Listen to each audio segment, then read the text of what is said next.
Hey guys, ஒரு மலைக்கு ஒரு 3 பேர் இருக்கிற ஃபேமிலிக்கு சூடாக இது மாதிரி ப்ரான் பிரியாணி பண்ணி கொடுங்க. வாங்க பார்க்கலாம். அதுக்கு ஒரு பேனில் ஆயில் போட்டுங்க. ஸ்பைசஸ் பட்டை, அன்னாசிப்பூ, கிராம்பு, 2 பிரியாணி இலை, அதுக்கப்புறம் 4 பெரிய வெங்காயம் நைஸாக கட் பண்ணி வச்சுருக்கேன். அது கூட தேவையான அளவு உப்பு நல்லா வதங்கிட்டு சிம்லே வச்சு வதக்குங்க.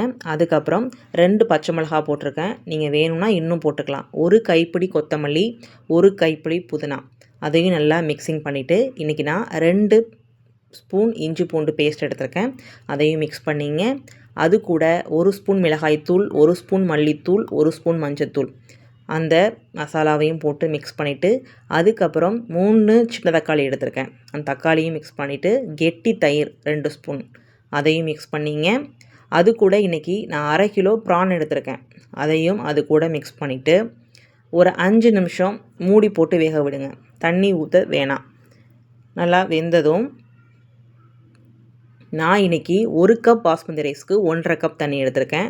அதுக்கப்புறம் அரை மூடி எலுமிச்சை சாறு, அரை மணி நேரத்துக்கு முன்னாடி ஊற வச்ச பாஸ்மதி ரைஸை அது கூட சேர்த்துட்டு கொதி வந்தோடனையும் சேர்க்கணும். சேர்த்துட்டு நல்லா மிக்சிங் போட்டு இந்த தண்ணியும் அரிசியும் இந்த மாதிரி ஸ்டேஜுக்கு வந்தோடனையும் 2 ஸ்பூன் நெய் போட்டுருங்க.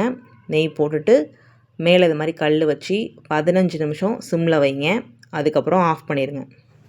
1/2 அன் ஹவர் கழித்து எடுத்து பார்த்தீங்கன்னா ரொம்ப சூடான பிரியாணி ரெடி ஆயிரும். ட்ரை பண்ணி பாருங்கள்.